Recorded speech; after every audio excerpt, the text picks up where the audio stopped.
On June 12, 2010, Emily Rhodes and Daniel Carter stood on the dock at the port of Miami, their hands intertwined, staring up at the massive white hull of the Pacific Starlight.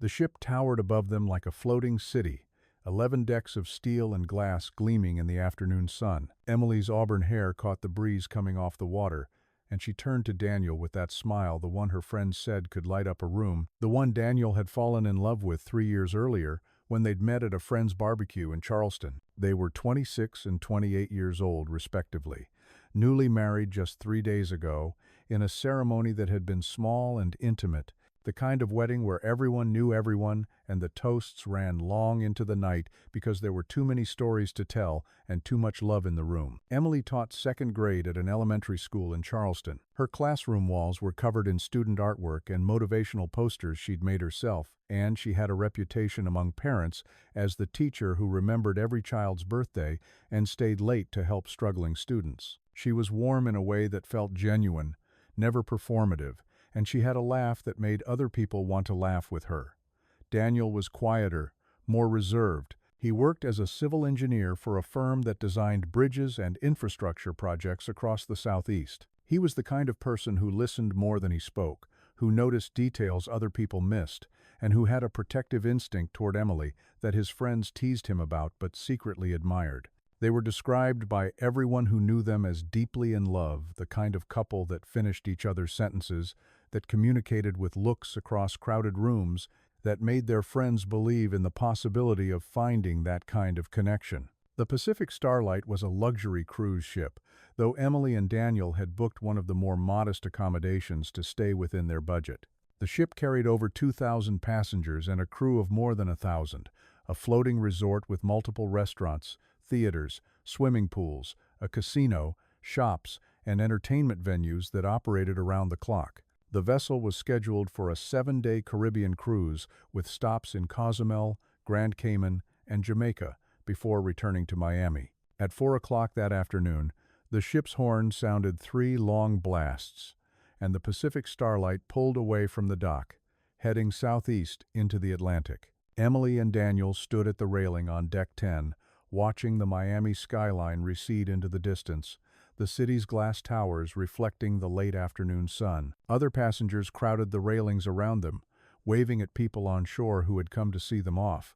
But Emily and Daniel were focused only on each other and the horizon ahead. They'd been assigned cabin 7,142 on Deck 7, an interior room with no window or balcony, just a double bed, a small bathroom, a closet, and a dresser. It was modest, but clean and comfortable, and they didn't plan to spend much time there anyway. After dropping off their luggage and changing clothes, they made their way to the main dining hall for the welcome dinner. The dining room was enormous, stretching nearly the length of the ship, with chandeliers hanging from the ceiling and tables set with white linens and polished silverware. Emily and Daniel were seated at a table with 3 other couples, all honeymooners like themselves, all in their 20s and 30s, all buzzing with the excitement of newlyweds on their first trip together as husband and wife. Passengers at the table later told investigators that Emily and Daniel seemed happy, more than happy, radiant. Emily talked about her students and showed photos on her phone. Daniel was quieter but smiled often, his hand resting on Emily's lower back or holding hers on the table. They laughed at each other's jokes. They shared bites of food from each other's plates. There was no tension between them, no arguments, no signs of conflict or unhappiness. They were, by every account, exactly what they appeared to be, a young couple in love, starting their married life together on a dream honeymoon. After dinner, Emily and Daniel attended a deck party on the Lido deck, an open-air space near the ship's main pool, where a live band played under strings of lights that swayed gently with the ship's movement. The night was warm and humid, the air thick with salt and the smell of the ocean.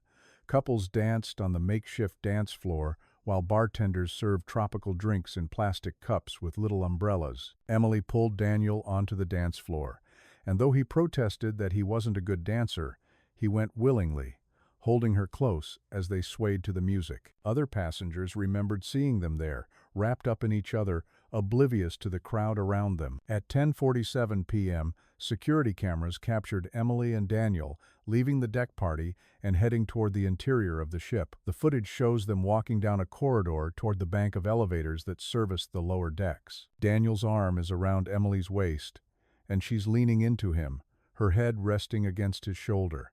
They appear relaxed, tired from the long day of travel and celebration. The elevator doors open.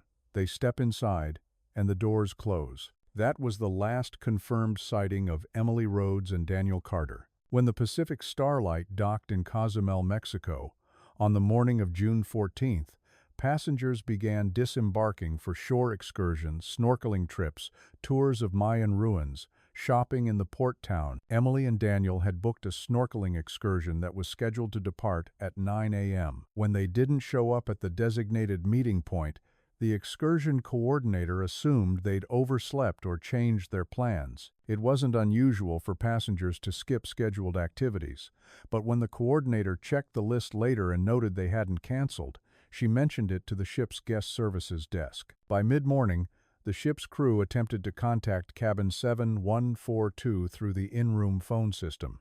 No one answered. They made announcements over the ship's public address system, asking Emily and Daniel to report to guest services. Still no response.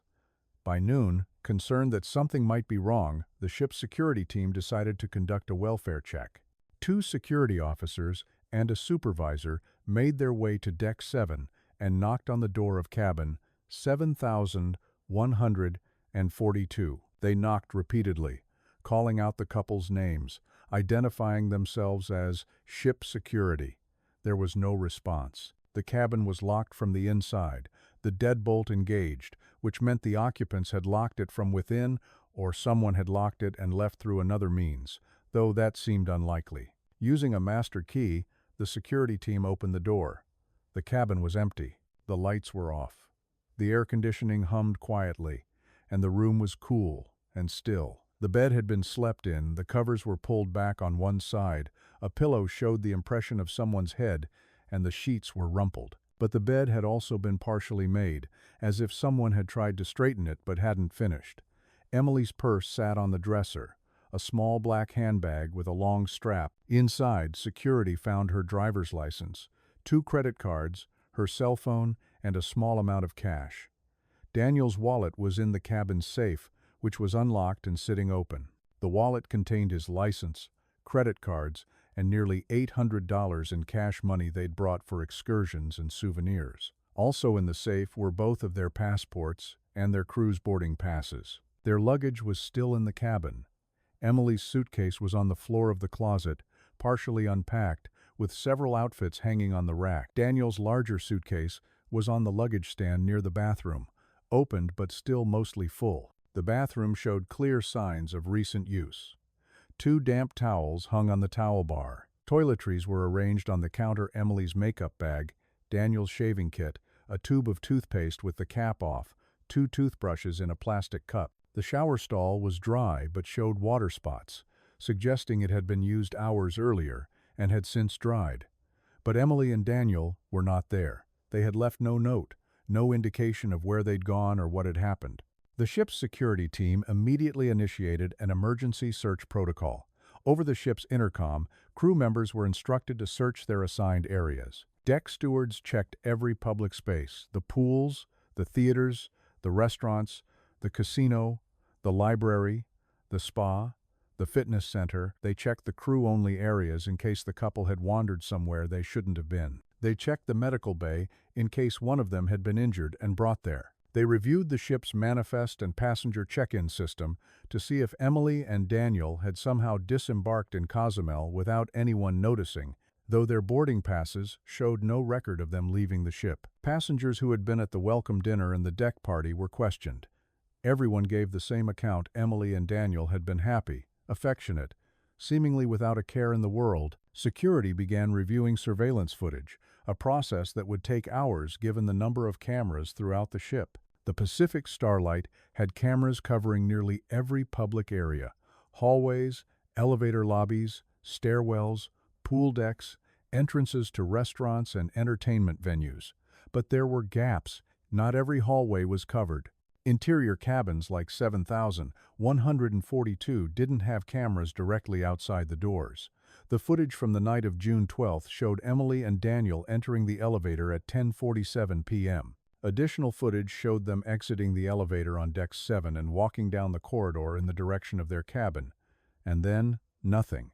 There was no footage of them leaving the cabin, no footage of them anywhere on the ship after that moment. By nightfall on June 14th, the ship's captain made the decision to notify the U.S. Coast Guard and the FBI. The Pacific Starlight delayed its departure from Cozumel, while Mexican authorities were briefed and given the opportunity to search the ship if they chose. Mexican police boarded and conducted their own brief inspection but deferred to U.S. authorities, given that Emily and Daniel were American citizens and the ship was U.S. registered. As the sun set over the Caribbean and the lights of Cozumel's port began to glow against the darkening sky, one fact was undeniable and inexplicable. Two people had walked into a cabin and had never walked out. Emily Rhodes and Daniel Carter had vanished. The moment the Pacific Starlight's captain reported the disappearance, a complex web of jurisdictional authority began to unfold. The ship was in international waters when Emily and Daniel vanished, which meant the case didn't fall neatly under any single country's law. The vessel was registered in the United States. The missing persons were American citizens, but the incident occurred in a legal gray zone where maritime law, international treaties, and multiple government agencies all had competing claims to authority. The cruise line's corporate headquarters in Miami immediately contacted the U.S. Coast Guard, who in turn brought in the FBI. Mexican authorities were notified since the ship was docked in Cozumel when the disappearance was discovered, but they deferred primary investigation to American agencies given the circumstances. The Pacific Starlight completed its scheduled itinerary under a cloud of fear and confusion, continuing to Grand Cayman and Jamaica, while investigators worked the case in real time aboard the ship. Passengers who had planned to enjoy a relaxing Caribbean vacation found themselves potential witnesses in a missing persons investigation. The atmosphere on board changed completely. The poolside parties and evening shows continued, but the energy was different, subdued, anxious, with everyone looking over their shoulders and wondering what had happened to the young couple from cabin 7,142. When the ship finally returned to Miami on June 19th, a full week after Emily and Daniel had boarded, a team of FBI agents was waiting at the dock. Among them was Special Agent Sarah Brennan, a 15-year veteran of the Bureau who specialized in crimes at sea and had worked several high-profile cruise ship cases. She was 43 years old, meticulous in her approach, and known within the Bureau for her ability to stay emotionally detached while still understanding the human element of every case. But even she felt the weight of this one. Two newlyweds vanishing without a trace from a ship carrying 3,000 people, it defied logic.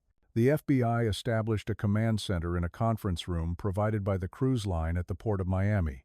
The room quickly filled with whiteboards covered in timelines, photographs, and maps of the ship's layout. Agent Brennan's first task was to interview the families. Emily's parents, Robert and Susan Rhodes, had driven from Charleston the moment they received the call that their daughter was missing. They sat across from Brennan in a small office, Susan's eyes red and swollen from days of crying, Robert's jaw clenched with a fury born of helplessness. They told Brennan about Emily, about her love for teaching, about how happy she'd been planning the wedding, about how she and Daniel were perfect for each other. Susan kept saying the same thing over and over. Emily would never just disappear. She would never do this to them. Emily's younger sister, Claire, 23 years old and a recent college graduate, was more composed than her parents, but only barely. She told Agent Brennan that Emily had called her the night before the cruise, giddy with excitement, talking about all the things she and Daniel had planned. Claire described Emily as living her dream with Daniel, someone she'd waited her whole life to find. The idea that Emily would harm herself or that she and Daniel would stage some kind of disappearance was absurd to Claire. They had everything to live for. Daniel's father, Thomas Carter, was a retired police officer from a small department in Georgia. He'd spent 30 years in law enforcement and knew how these investigations worked, which made his grief even more excruciating because he understood the statistics. He knew that in most cases where people vanish like this, the outcomes are rarely good. But he also knew how to navigate the system, and he made it clear to Agent Brennan that he expected answers. He provided every piece of information he could about his son, phone records, bank statements, social media accounts, anything that might help.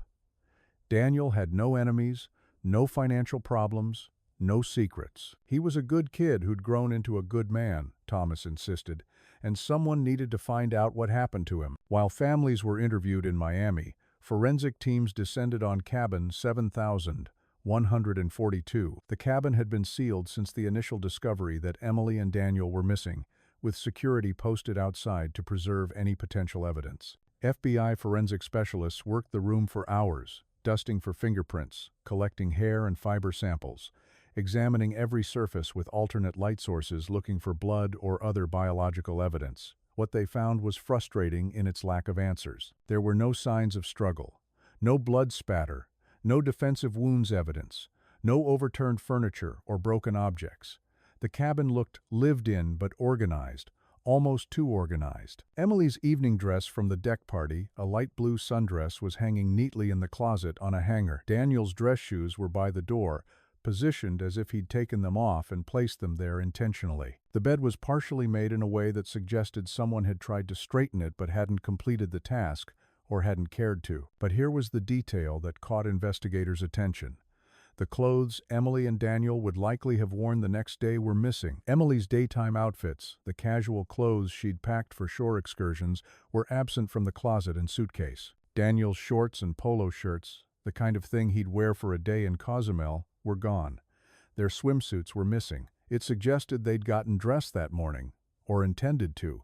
But if they had, where did they go? And why did everything else remain in the cabin? The cabin felt staged to investigators, though they couldn't articulate exactly why. It was too clean, too orderly for a space where something violent or sudden had occurred. Forensic psychologists brought in to consult on the case suggested that if Emily and Daniel had been attacked in their cabin, there should be some evidence, even if someone had cleaned up. Luminol and other forensic techniques would reveal traces of blood. But there was nothing. The working theory began to shift. Whatever happened to Emily and Daniel didn't happen in cabin 7,142. Agent Brennan's team turned their focus to the ship's security footage. The Pacific Starlight had over 200 cameras covering public spaces throughout the vessel. The task of reviewing all the footage from the relevant time period was enormous. Hundreds of hours of video, showing thousands of passengers and crew members moving through hallways, elevators, stairwells, and public areas. A team of analysts worked in shifts, watching screens for any sign of Emily and Daniel after 10:47 p.m. on June 12. What they found was both confirmation and impossibility.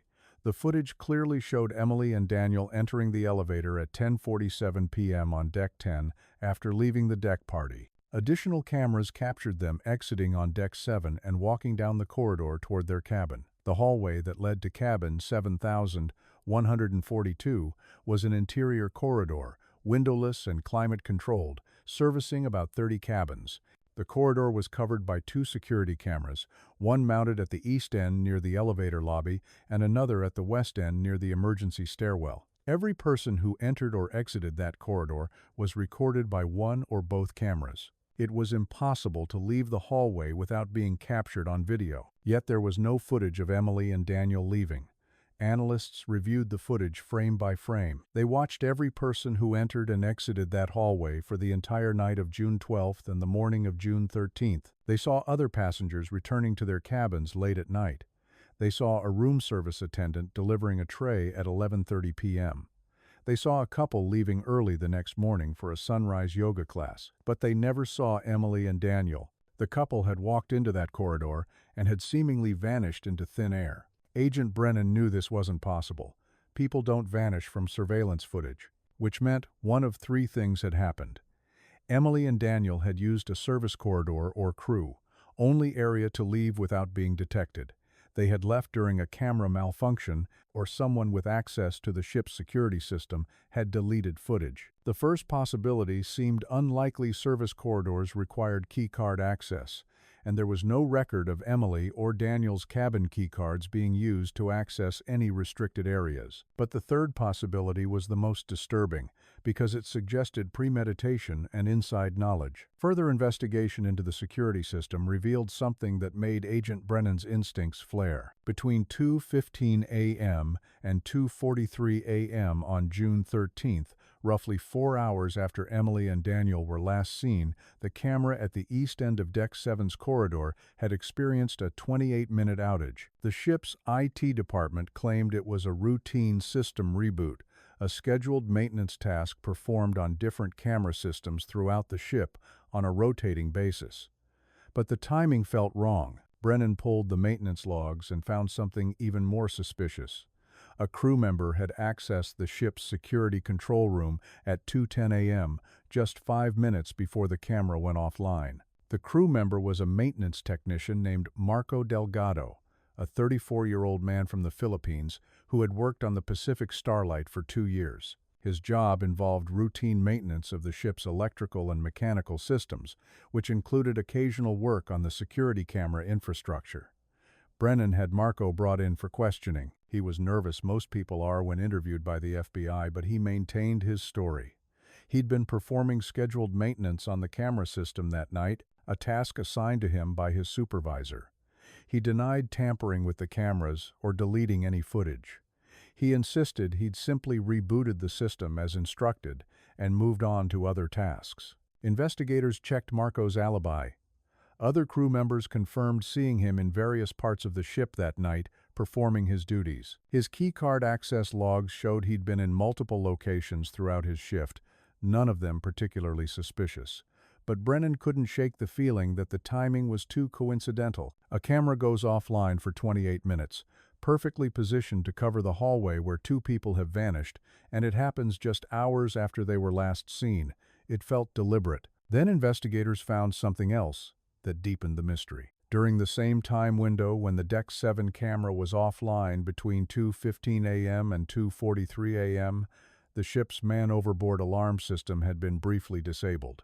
The system used a combination of thermal imaging cameras, motion sensors, and weight-sensitive railings to detect when someone fell or jumped from the ship. If triggered, it would sound an alarm on the bridge, automatically mark the GPS coordinates, and initiate emergency protocols. But according to maintenance logs, the system had been taken offline for testing during those 28 minutes.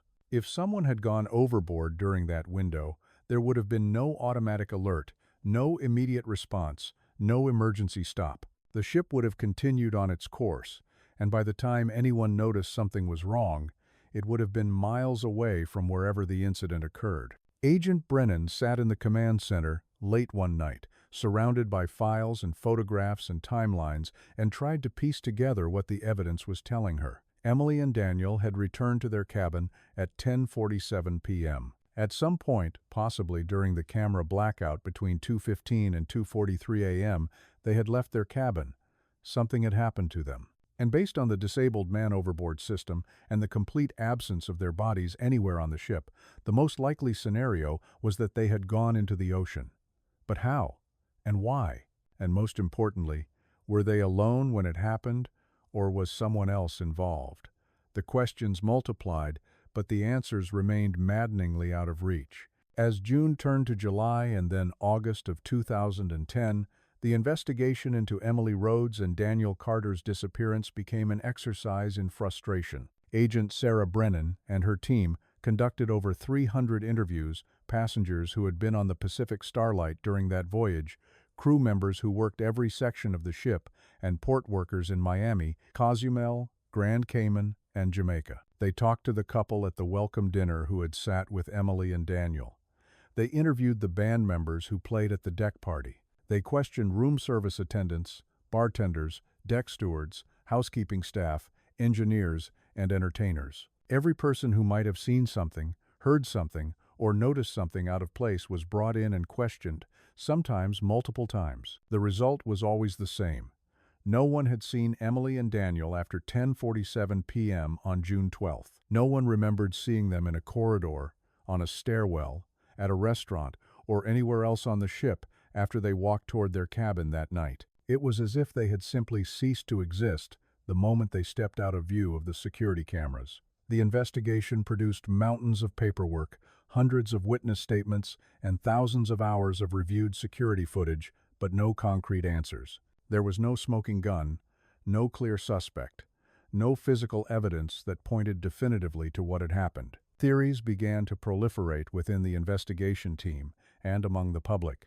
The first and most disturbing theory was murder. Some investigators believed that Emily and Daniel had been killed by someone on the ship, most likely a crew member who had access to the security systems, knowledge of the ship's layout, and the ability to move through restricted areas without raising suspicion. The camera outage and the disabled man overboard alarm were too coincidental to ignore.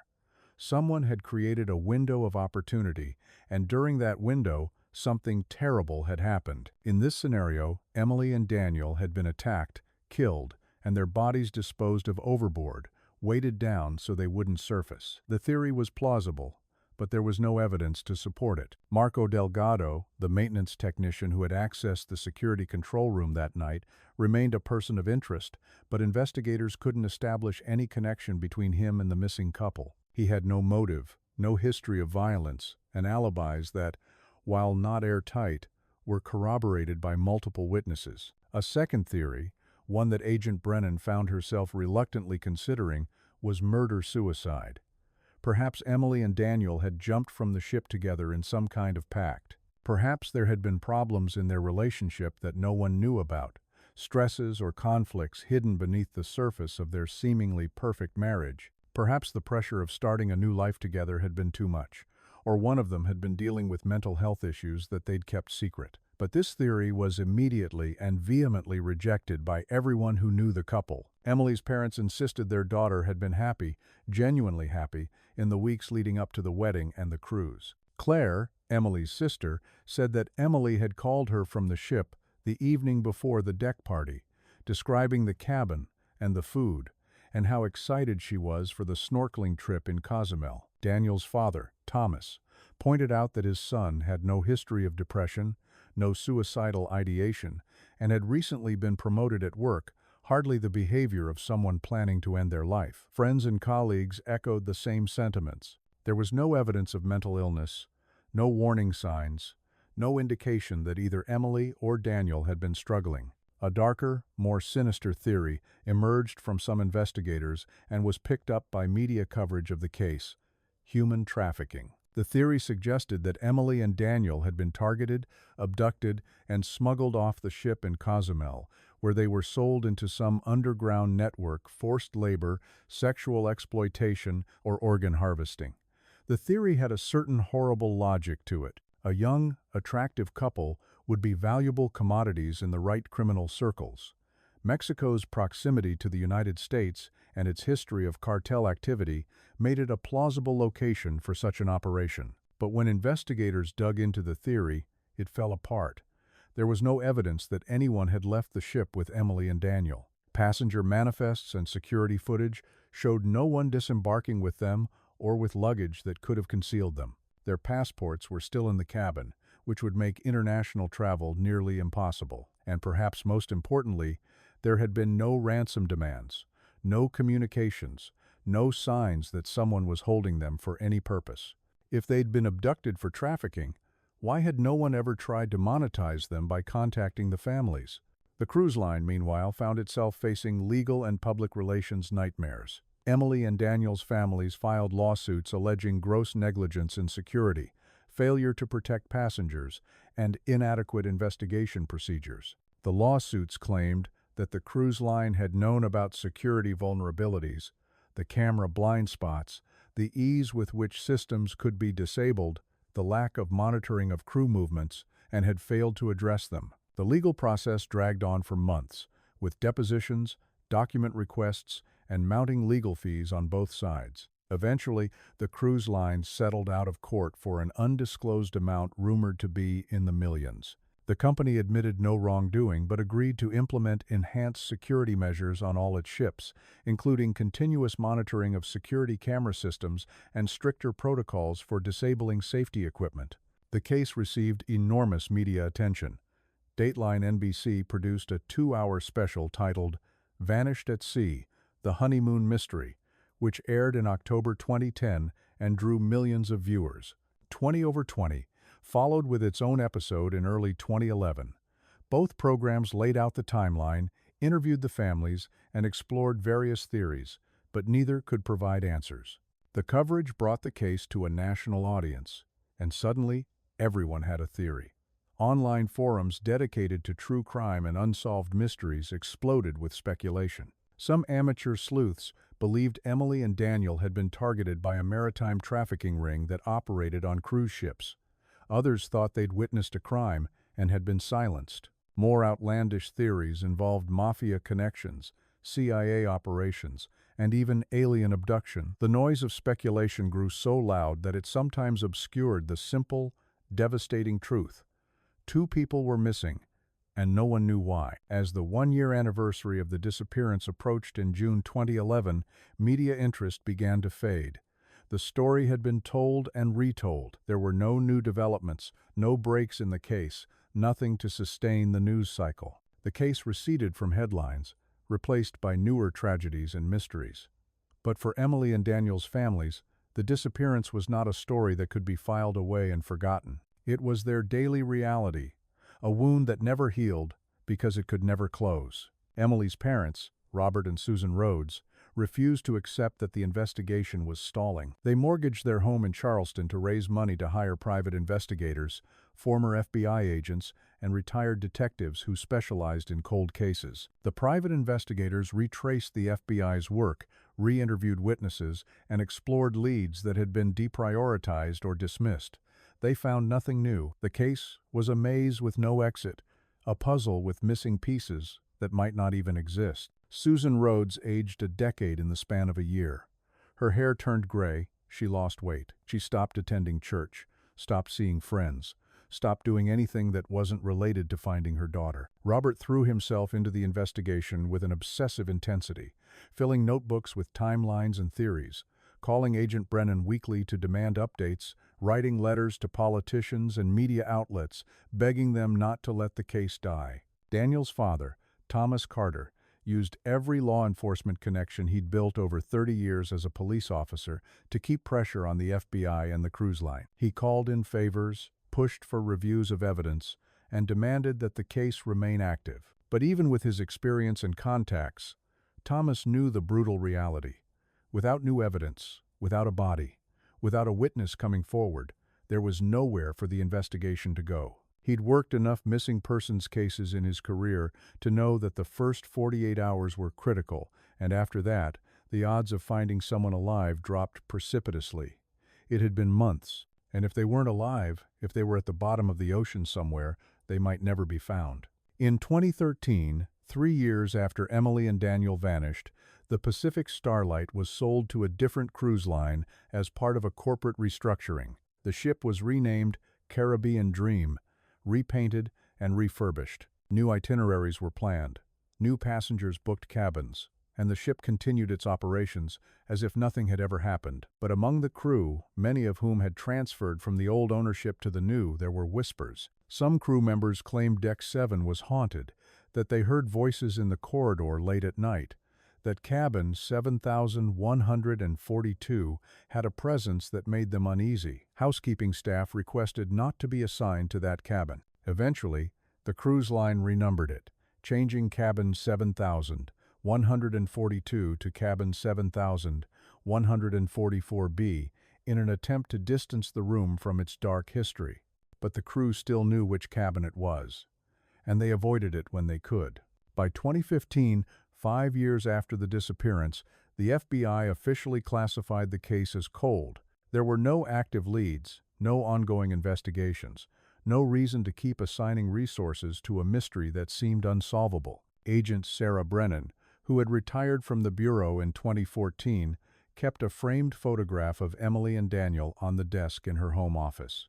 It was a picture from their wedding, the two of them smiling at the camera, their faces full of hope and joy and the certainty of a future together. Brennan looked at that photo often, especially late at night when she couldn't sleep. She'd worked dozens of cases in her career, solved most of them, closed investigations, and brought families closure.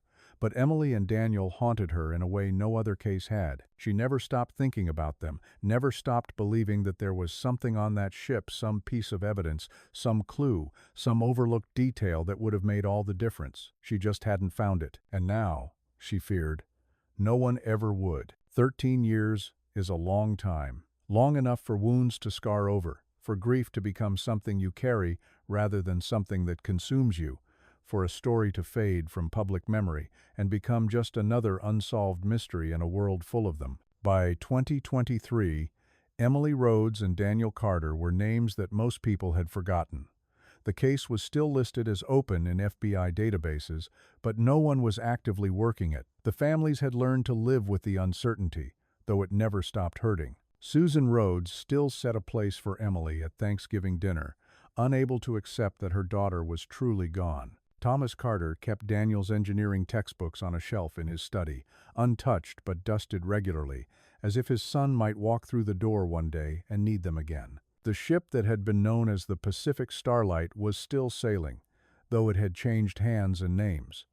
In 2013, it had been sold to a different cruise line and rechristened the Caribbean Dream. The new ownership had invested millions in refurbishment, new carpeting, updated restaurants, modernized cabins, and state-of-the-art entertainment systems. The ship looked different, felt different, and carried a different clientele. But beneath the fresh paint and new furniture, it was still the same vessel, the same steel and machinery that had carried Emily and Daniel on their honeymoon 13 years earlier. Maritime regulations require that commercial vessels over a certain age undergo comprehensive structural inspections to ensure they remain seaworthy and safe for passengers. In early 2023, the Caribbean Dream was due for such an inspection. The ship was scheduled to enter dry dock at a facility in Freeport, Bahamas, where it would be partially lifted out of the water so that inspectors could examine the hull, the engine rooms, and other critical systems that were normally submerged or inaccessible during operation.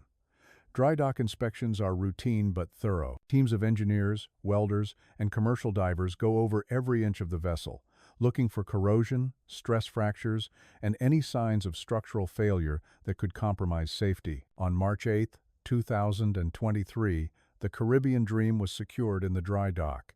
Its massive hull exposed as water was pumped out of the facility. The ship sat at an angle, supported by massive steel cradles, with sections of the hull now visible above the waterline that were normally 20 feet beneath the surface. A team of inspectors began their work, divided into groups assigned to different sections of the vessel. Among them was Ethan Flores, a 39-year-old dive master who had spent 15 years working in maritime inspection. Ethan's specialty was underwater hull examination, diving beneath ships to check for damage, marine growth, and structural integrity issues that couldn't be assessed from inside the vessel. Ethan was assigned to inspect a section of the hull on the port side, near the waterline, roughly corresponding to what would be Deck 3 inside the ship.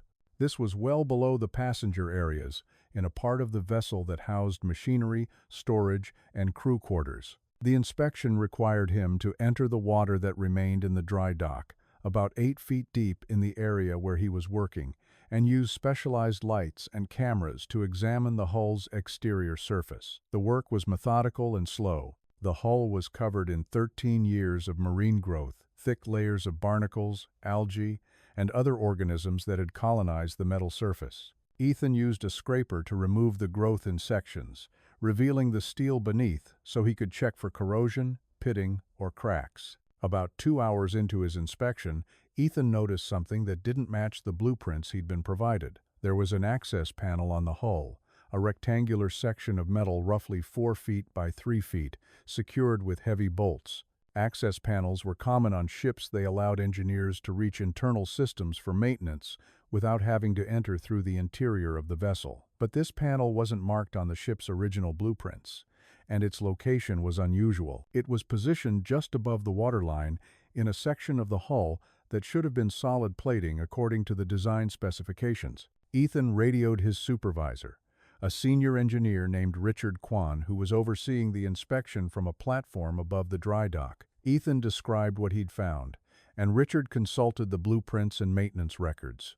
There was no notation of an access panel in that location. It was possible the panel had been added during a refit or repair at some point in the ship's history and had never been properly documented, which was a violation of maritime regulations but not unheard of. Richard told Ethan to proceed with opening the panel so they could inspect what was behind it and document it properly. Removing the bolts took nearly 2 hours. They were corroded from years of exposure to salt water, and some had to be cut with an angle grinder. When the last bolt was finally removed, Ethan and 2 other members of the inspection team used pry bars to lever the panel away from the hull. The metal groaned and then gave way, revealing a dark void behind it. Immediately, a smell rolled out of the opening, thick, rotten organic decay, mixed with stagnant water and rust. The workers recoiled, covering their faces. Ethan had worked on ships long enough to know the smell of death, even death that had occurred years ago in an enclosed space where decomposition had been slow and incomplete. Ethan shone his flashlight into the opening.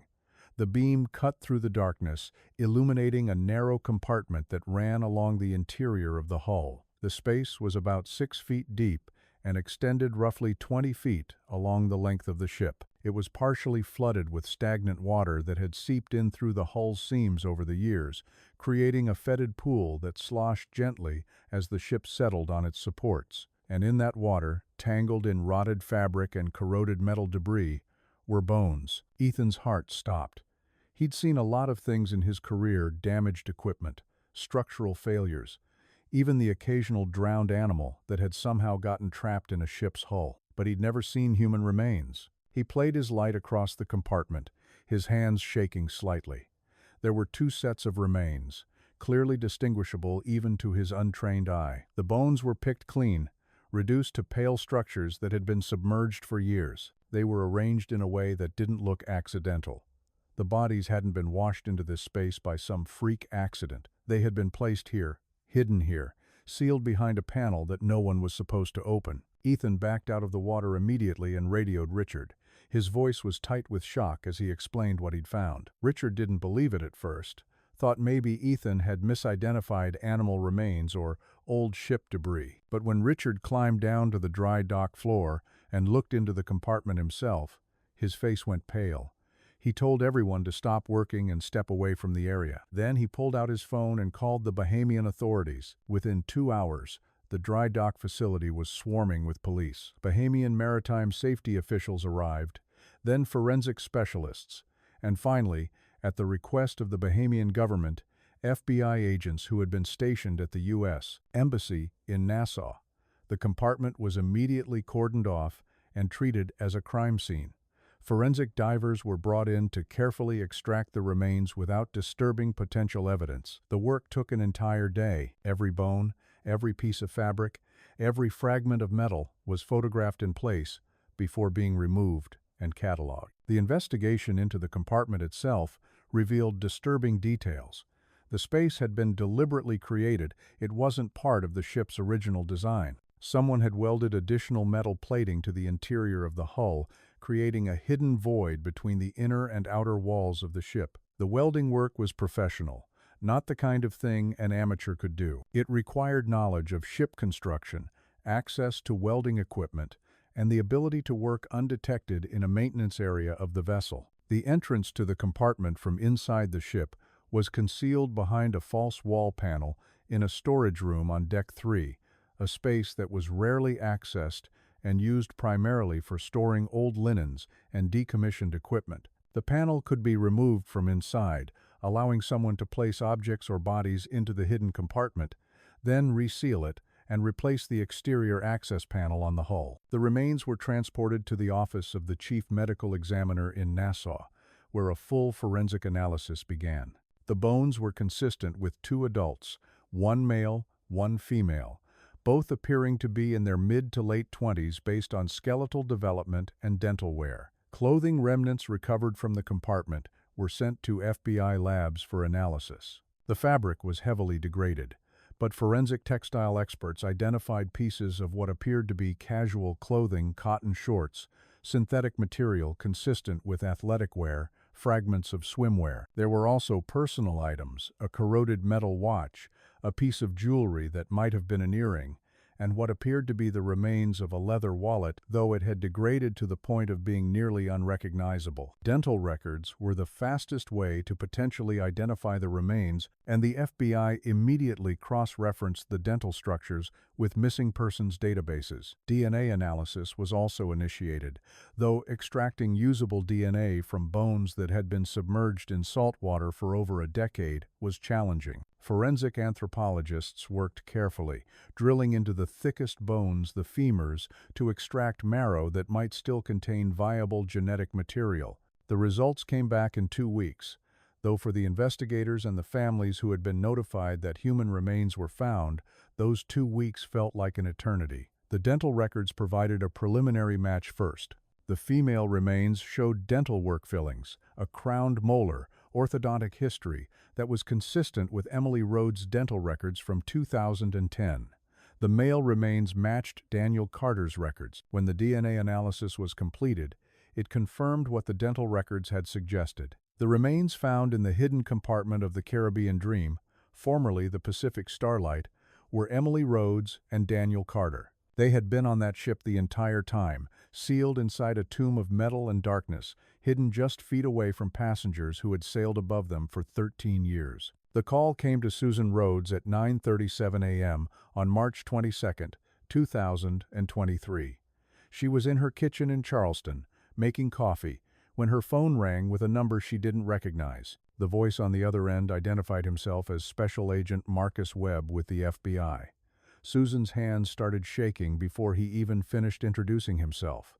She knew what a call like this meant. After 13 years of silence, after countless dead ends and cold leads, the FBI didn't call unless they had something. She sat down at the kitchen table, her coffee forgotten, and listened as Agent Webb told her that human remains had been found on a cruise ship in the Bahamas and that preliminary forensic analysis suggested they were Emily and Daniel. Susan's world collapsed again, just as it had 13 years earlier. The grief she thought she'd learned to carry, that she'd forced into a manageable shape so she could continue existing day to day, tore open with a violence that left her unable to breathe. She called her husband, Robert, who was at work. She called Claire, Emily's sister, who was now 36 years old with children of her own.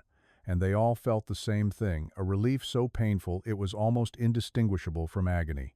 They finally knew. After 13 years of not knowing, of existing in a purgatory where Emily could be anywhere, could be suffering anywhere, they finally had an answer.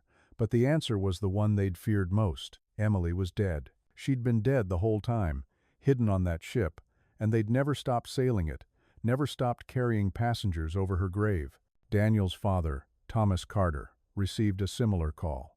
He was 73 years old now, his health failing, his body weakened by years of stress and grief. When Agent Webb told him they'd found Daniel, Thomas broke down in a way he hadn't allowed himself to do in over a decade. He'd been a police officer. He'd seen death. He'd delivered death notifications to families. But knowing and experiencing were different things. And now the son he'd raised, the boy he'd taught to throw a baseball and drive a car and be a good man, was reduced to bones in a hidden compartment at the bottom of a ship. Thomas told Agent Webb he wanted to know everything: how Daniel died, who did it, and what was going to be done to make sure justice was served. Webb promised him they would find out. The FBI reopened the case immediately, reclassifying it from a missing persons investigation to a double homicide.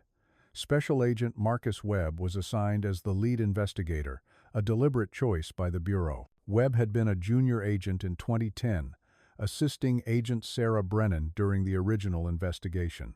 He'd been fresh out of Quantico, eager and idealistic, and the case had haunted him ever since. He'd always believed there was something they'd missed, some piece of evidence that would have cracked it open if they'd just looked harder. Now, 13 years later, and with the bodies finally recovered, Webb had a chance to finish what Brennan had started. He assembled a team of forensic specialists, criminal analysts, and investigators, and they descended on the evidence with renewed urgency. The forensic analysis of Emily and Daniel's remains revealed details that were both critical to the investigation and horrifying in their implications. Both skulls showed evidence of blunt force trauma fractures consistent with being struck by a heavy object with significant force. The medical examiner determined that the injuries would have been severely incapacitating, but not immediately fatal. The fractures suggested that Emily and Daniel had been attacked, knocked unconscious, but had likely still been alive when they were placed in the compartment. The thought of what came next was almost too much for investigators to bear. Emily and Daniel would have regained consciousness in complete darkness, sealed inside a metal tomb with no way out, their heads pounding from their injuries, not understanding where they were or what had happened. They would have called for help. They would have tried to escape, and eventually, they would have died from their injuries, from dehydration, or from suffocation, as water slowly seeped into the compartment through the hull's seams. It was a death so prolonged and terrifying that even experienced homicide investigators struggled to discuss it. The investigation now had a clear focus: find whoever had the knowledge, access, and opportunity to commit this crime. Webb's team pulled every record they could find from June 2010 crew manifests, maintenance logs, security access records, work schedules, and employee files. They cross-referenced the data, looking for anyone who had the skills to create the hidden compartment and who had been in the right place at the right time to intercept Emily and Daniel. The hidden compartment's construction required welding expertise, knowledge of ship architecture, and access to tools and materials that only crew members would have. It also required someone who could work in a restricted area of the ship without raising suspicion. One name kept appearing in the records: Marco Delgado. He was the maintenance technician who had accessed the security control room at 2:10 a.m. on the night Emily and Daniel disappeared, just minutes before the camera covering Deck 7 went offline. He had the welding skills. He had access to maintenance areas, and his work logs showed he'd been assigned to hull repair projects in the months before the disappearance, which would have given him the opportunity to discover or create the hidden compartment. Webb ran a background check on Marco, pulling everything he could find. Marco was now 47 years old and working on a different cruise ship operated by a company based in Italy. He'd left the Pacific Starlight in 2011, a year after Emily and Daniel vanished, transferring to another vessel. He'd moved between ships several times since then, always staying in the cruise industry, always working in maintenance roles. Interpol was contacted, and on April 3, 2023, Marco Delgado was arrested in Barcelona, Spain, where his current ship was docked. Spanish authorities detained him at the request of the FBI, and extradition proceedings began immediately. Marco was brought back to the United States in early May and held without bail in a federal detention facility in Miami. Webb conducted the initial interrogation himself, sitting across a metal table from a man who had carried the secret of 2 murders for 13 years. Marco denied everything at first.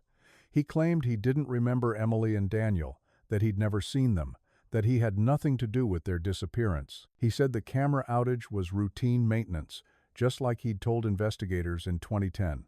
He insisted he didn't know anything about a hidden compartment in the hull. But Webb had come prepared. Forensic teams had spent weeks processing the compartment, and they'd found evidence that connected Marco to the crime scene. DNA was recovered from the metal surfaces inside the compartment, touch DNA from skin cells left behind when someone had handled the panels. The DNA matched Marco's profile, which was on file from his initial questioning in 2010. More damning was the metallurgic analysis of the welding work that had been done to create the compartment. Forensic metallurgists could identify welding signatures, the specific techniques, patterns, and characteristics that individual welders develop over years of work. The welds on the hidden compartment matched Marco's style, and microscopic analysis of the slag and metal composition matched tools that had been assigned to him in 2010. When Webb laid out the evidence, the DNA, the welding analysis, the access logs, the camera tampering Marco's composure began to crack. He sat in silence for nearly 10 minutes, his hands shaking, his eyes fixed on the table. Then, finally, he started talking. He told Webb he wanted a deal, wanted some consideration in exchange for a full confession. Webb told him that wasn't how this worked, that 2 people had died horribly because of him, and the only thing a confession would do was spare him the death penalty.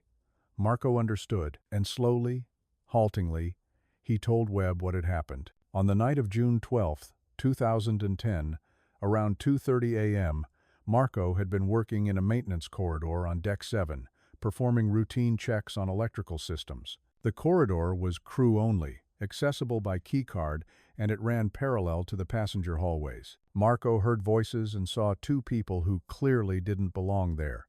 A young man and woman in casual clothes, looking around in confusion. It was Emily and Daniel. They'd gotten lost while exploring the ship, trying to find a crew galley they'd heard about from other passengers. A place where you could get food late at night if you knew where to look. They'd wandered through an unlocked door and ended up in the maintenance corridor, not realizing they were somewhere passengers weren't supposed to be. Marco should have just directed them back to the passenger areas. That's what any crew member would have done. But Marco had a history that the cruise line had failed to uncover during his background check. He'd been arrested twice in the Philippines for assault, and there were allegations of sexual violence that had never resulted in charges. He looked at Emily young, attractive, vulnerable, and something in him snapped. He told them he'd help them find what they were looking for, and then he attacked. He struck Daniel first with a heavy wrench he carried for his maintenance work, hitting him on the side of the head hard enough to drop him instantly. Emily screamed, and Marco struck her too, the same wrench, the same brutal force. Both of them collapsed, unconscious but still breathing. Marco panicked. He'd just assaulted two passengers. If they woke up, if they reported him, his life was over. He'd be arrested, prosecuted, deported. In his panic, he thought of the hidden compartment. He'd discovered it months earlier while doing hull repairs, a void space between the inner and outer walls of the ship that had been created during some past modification and then forgotten. He'd been using it to hide contraband electronics he was smuggling, items he'd stolen from passenger cabins. Now it became something else. He dragged Emily and Daniel's unconscious bodies through the corridor to a storage room, removed the false panel, and pushed them into the compartment. He sealed the exterior panel from outside, accessed the security control room to disable the cameras and create a window where no one would see him moving the bodies, and falsified maintenance logs to cover his presence in that area of the ship. Then he went back to his quarters and waited, terrified, to see if anyone would notice. When the investigation began and focused on the missing couple rather than on foul play, Marco realized he might actually get away with it. Without bodies, there was no murder. There was just a mystery. He stayed calm during his initial questioning, provided alibis that were plausible if not perfect, and watched as the investigation eventually stalled. For 13 years, he'd carried the knowledge of what he'd done, moving from ship to ship, always looking over his shoulder, always waiting for the moment when someone would figure it out. And now, finally, that moment had come. Marco finished his confession, and Webb sat in silence, processing the enormity of what he'd just heard. Two people had died because they'd gotten lost on a cruise ship, because they'd wandered into the wrong corridor at the wrong time, and because they'd encountered a man with violence in his history and murder in his heart. Dick Decept. The courtroom fell silent as the judge read the charges aloud. Marco Delgado, now 47 years old, stood motionless in an orange jumpsuit, his hands cuffed in front of him. 2 counts of first-degree murder, kidnapping, tampering with evidence. The words hung in the air like smoke, heavy and suffocating. In the gallery, Emily's mother, Susan Rhodes, gripped her husband's hand so tightly her knuckles turned white. Across the aisle, Daniel's father, Thomas Carter, sat with his jaw clenched, his eyes fixed on the man who had destroyed his family. It was October 2023, and the trial that had been 13 years in the making was finally beginning. The media descended on the Miami courthouse like a storm. News vans lined the streets, reporters jostled for position on the courthouse steps, and inside, every seat in the gallery was filled. This wasn't just another murder trial. This was the resolution to a mystery that had haunted 2 families and captured the attention of an entire nation. For Emily's and Daniel's loved ones, it was the moment they had waited for since that terrible phone call in 2010, the one that told them their children had vanished somewhere in the Caribbean, swallowed by the ocean without a trace. Every morning of the trial, the families arrived early. They sat in the front row, directly behind the prosecution table, their presence a silent testimony to everything that had been stolen from them. Susan Rhodes wore a locket around her neck containing a photo of Emily from their last Christmas together. Thomas Carter kept a folded piece of paper in his breast pocket, a letter Daniel had written to him when he was 12, telling him he wanted to be just like his dad when he grew up. They didn't speak much to each other, these two families who had been bound together by tragedy, but they didn't need to.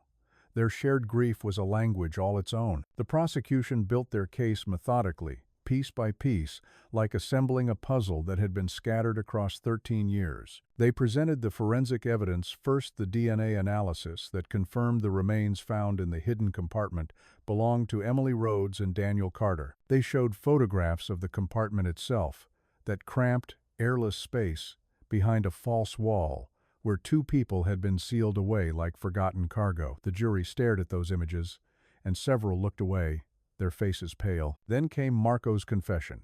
The video played on screens throughout the courtroom, and for 23 minutes, no one moved. Marco's voice, flat and emotionless, described what he had done, how Emily had rejected his advances, how Daniel had confronted him, how rage had overtaken him in that narrow corridor, his hands around Daniel's throat, Emily's screams echoing off the metal walls, how he had dragged their bodies to the compartment, working quickly in the dark hours before dawn, his heart pounding but his hands steady. The families listened to every word. They forced themselves to hear it, to know exactly what had happened to the people they loved. Susan Rhodes closed her eyes, tears streaming down her face. Thomas Carter's hands trembled in his lap. The prosecution called witnesses who had worked with Marco on the Caribbean Dream. A former bartender testified about Marco's violent temper, how he had once thrown a glass at a waiter who had spilled a drink. A housekeeper described seeing him follow female passengers through the corridors, his attention always lingering too long. A junior crew member recalled Marco bragging about having access to every part of the ship, places where supervisors never looked, where security cameras couldn't reach.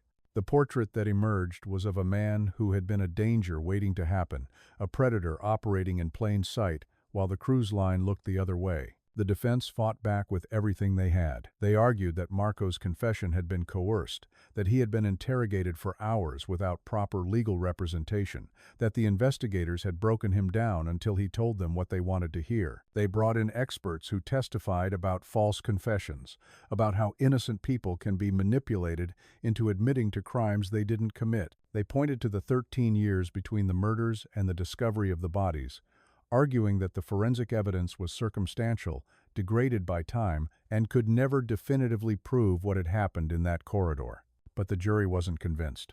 The evidence was too overwhelming, too consistent, too detailed. Marco knew things about the murders that only the killer could have known: the exact location of the compartment, the way the bodies had been positioned, the timeline of events that matched perfectly with the last time Emily and Daniel were seen alive.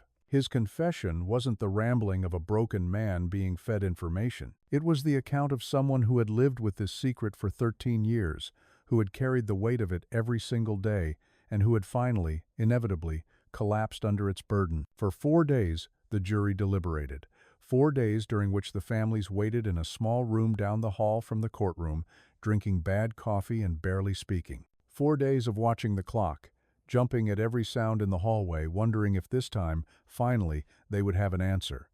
On the afternoon of the 4th day, the bailiff knocked on their door. The jury had reached a verdict. The courtroom was packed again, the tension so thick it was hard to breathe. Marco was led back to his seat, his face expressionless. The jury filed in, none of them looking at the defendant, a sign that every trial lawyer knows, though no one dares to hope. The forewoman stood. The judge asked for the verdict, and then the words that the families had been waiting 13 years to hear: guilty. Guilty on all counts. Susan Rhodes collapsed into her husband's arms, her body shaking with sobs. Thomas Carter buried his face in his hands, his shoulders heaving. Around them, others cried too: Emily's sister, Daniel's brother, friends who had never stopped believing that this day would come. Marco showed no reaction. He simply stared straight ahead, as if the verdict had been delivered to someone else entirely. 3 weeks later, the sentencing hearing brought everyone back to the same courtroom. Marco Delgado was given 2 consecutive life sentences without the possibility of parole. He would die in prison, just as Emily and Daniel had died in that compartment alone, in the dark, with no hope of escape. But before the judge made it official, the families were given the chance to speak. Susan Rhodes approached the podium slowly, her hands clutching a piece of paper covered in handwriting.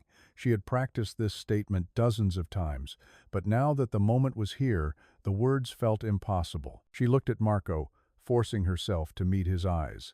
Emily loved teaching, she began, her voice trembling. She loved her students. She would stay late to help anyone who was struggling. She believed in giving people second chances. She paused, swallowing hard. She gave you a second chance when you made her uncomfortable the first time. She was polite. She was kind, and you killed her for it. She described Emily's dreams, the family she wanted to have with Daniel, the house they had been saving for, the life they had planned down to the smallest detail. She talked about the 13 years of torture, the not knowing, the hope that turned to grief, that turned to numb acceptance. "You didn't just kill Emily and Daniel," Susan said, her voice breaking. "You killed a part of every person who loved them. You killed the grandmother I'll never be. You killed every birthday, every holiday, every ordinary Tuesday morning that we could have shared. You took everything from us, and for what? Because she said no to you?" Thomas Carter spoke next. As a former police officer, he had testified in countless trials, had stood before judges and juries without losing his composure. But this was different. This was his son. He talked about the investigation he had conducted on his own when the official search had been called off, the private investigators he had hired with his retirement savings, the sleepless nights spent staring at maps of the Caribbean, trying to understand how someone could simply vanish. He talked about the guilt, the crushing, suffocating guilt of being a man whose job was to protect people and who couldn't protect his own child. His voice cracked when he thanked the divers and investigators who had finally brought Daniel home.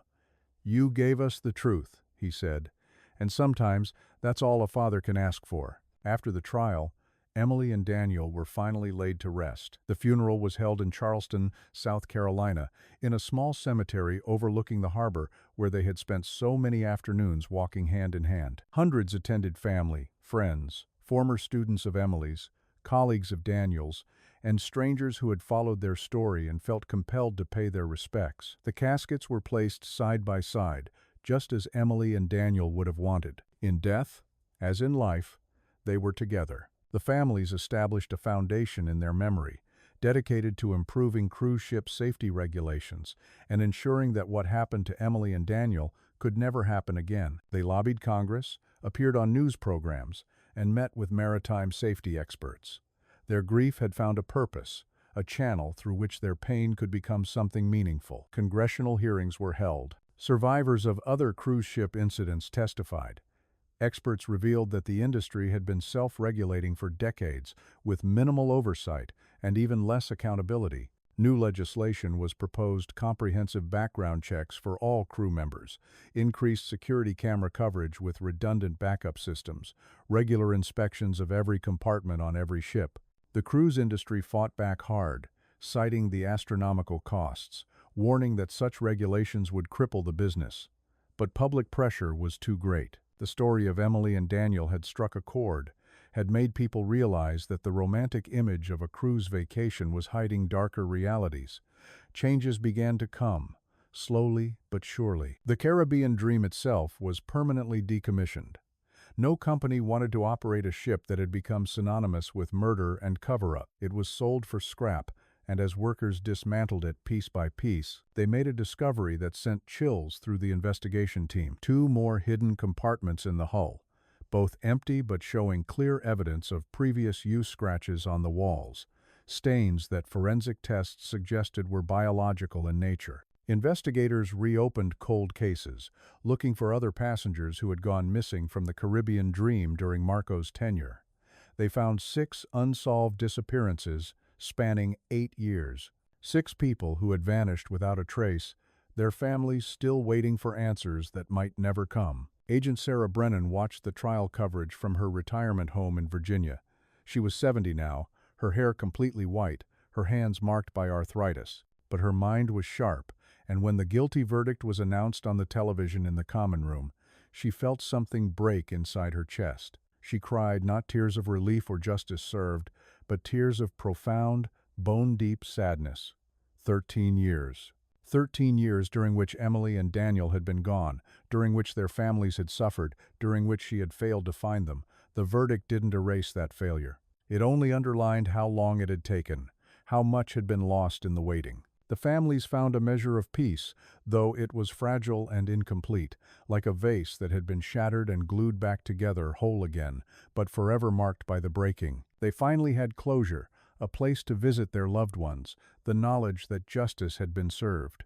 But closure doesn't bring back the dead. It doesn't erase the 13 years of wondering, the milestones that Emily and Daniel never reached, the children they never had, the quiet Sunday mornings and loud family dinners that would forever have two empty chairs. On the 13th anniversary of Emily and Daniel's disappearance, now also the anniversary of the day their remains were found, their families gathered at the cemetery. It had become a tradition, this annual pilgrimage, a way of marking time and keeping memory alive. They brought white balloons, dozens of them, each one carrying a handwritten message. Emily's mother wrote, "Your smile lit up every room."